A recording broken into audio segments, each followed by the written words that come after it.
Alright, let's do it. Welcome to another episode, Timeless Personal Growth and Development. I hope you're all doing well. Social media age. That's what we're talking about today. Social media. It's good for you, but it's not so good for you. And I'm going to explain why. I'll start with the positive of social media. I'll start with the positives, because there is a lot of benefits to it. One benefit, before I start into the benefits, I'll just start with this. We got to realize that our brains are just starting to adapt to this new digital world. You think about it, this digital world maybe came about in the last 20, 30 years. And when did the internet start? Maybe 30 years ago it started. Having iPhones, like 10. I got my first phone, I think it was 2007. But it was a flip phone. But all these phones now, we can do these phones can do whatever we want them to do. So the social media age, the digital age we live in now, is only the last 30 years. And you think us as human beings, our brains are not adapted to that. We were hunters and gatherers for many, many, many, many years, and that's what our brains are still wired to do. Our brains aren't wired for all this connectivity, all this social media, all this stimulation, all this information and content going into our brains 24/7. We're not used to that. But there's benefits to it. A lot of benefits. And one benefit is you can learn whatever you want now on the internet. Anything you want for free. So any education, anything you learn in school, you can learn anything you want for free. Which kind of makes school sometimes a little bit irrelevant, because you got to pay thousands and thousands of dollars for something you can learn for free on the internet. And the internet can also be very beneficial.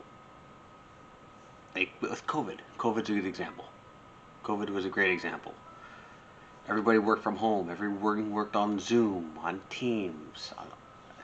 And a lot of people are still doing that. I still have meetings that are still run on Zoom and on Teams. Why? Because it's more convenient. In that sense, and in a lot of ways, when I'm busy all day and I have a meeting, I don't want to go back for that meeting to that.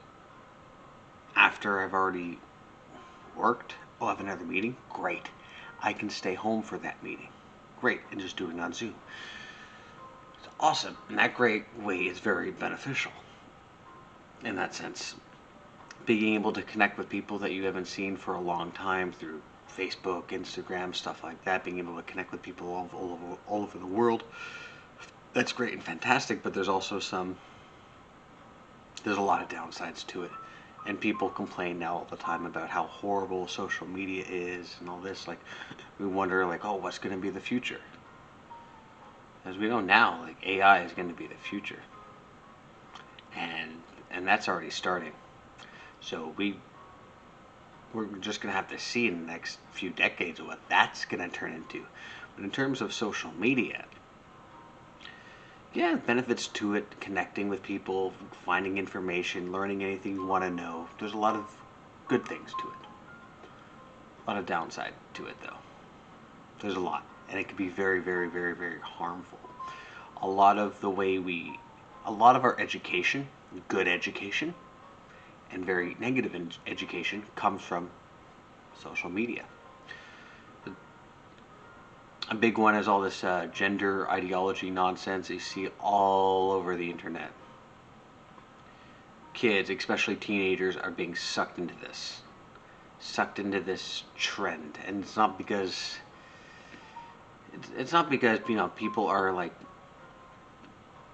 having trouble to figure out what gender they are. It's just a trendy thing to do. It's just a trend. You know, we all fall into trends. You know, at one point 20 years ago, what was the trend? People wore their jeans down to their knees. That was the trendy thing to do. You know, now it's a trendy thing to do to like, oh, I'm gender neutral. You know, blah blah blah. Blah. It's stuff like that. It not becomes people actually believe it. It just becomes extremely trendy, and all these trends start through the internet, and the internet can be very, very influential, in a bad way and in a good way. This like gender ideology stuff, that is the internet being trendy and influential in a very, very, very negative way. I don't like it. I don't agree with it, and it completely changes the way you think. I mean, think about it. If someone doesn't have a good relationship with their parents, doesn't have a lot of friends, where are they getting their influence from? People from work. If you don't have a very strong social circle, where are you getting your influence from? We're all influenced by people all the time. Nobody goes through their lives without being influenced by someone. When a child is born into this world, they're influenced by their parents, hopefully. But if you're someone who doesn't have a great relationship with their parents, doesn't have a lot of friends, where are you getting your influence from? From the internet, from movies, from TV, from people talking. There are people on the internet who I have watched for years who have great influence. I followed Jocko's podcast. I followed Rich Cooper's podcast. I just started in the last year. I started watching Andrew Huberman's podcast. Great, fantastic stuff. But there's a lot of toxicity out there. You know, people want to say what you want to say about Andrew Tate, but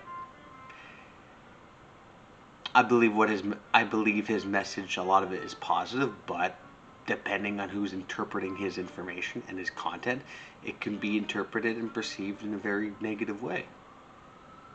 And I understand that perspective.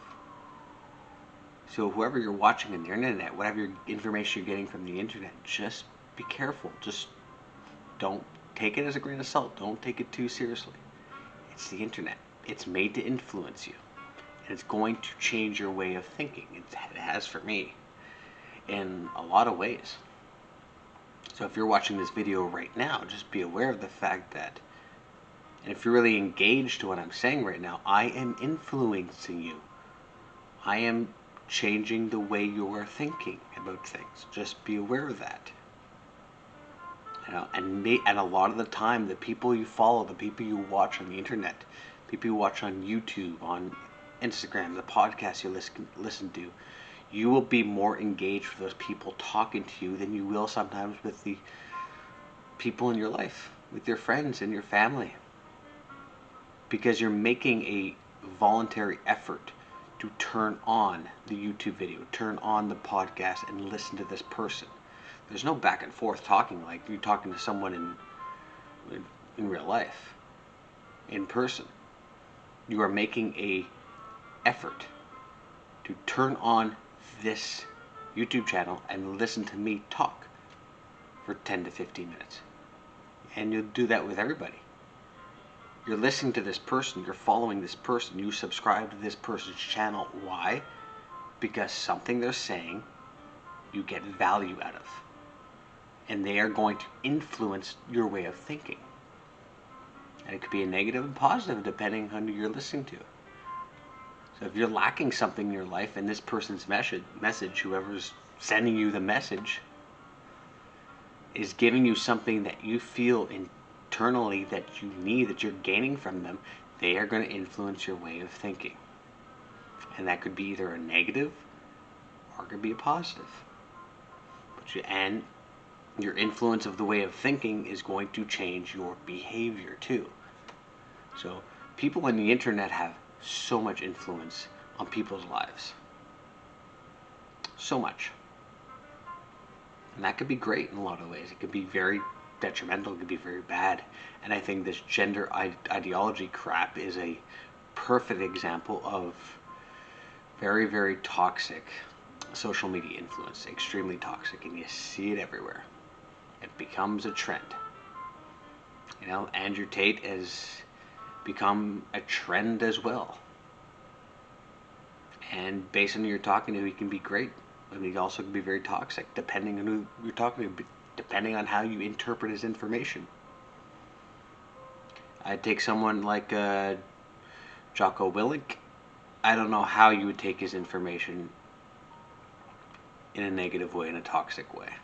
But people get a lot of value out of his podcast. I know I do. I think his podcast is great. I think it's awesome. No wonder he's as big as he is now. But it all depends on our perspective. And just be aware of the fact that the media is always influencing you. Always. There's some good, but there's some bad too. On that note, thank you so much for watching. If you like this video, guys, do me a big favor, subscribe to Thomas Personal Growth and Development, and I will see you all in the next video. Have a good one.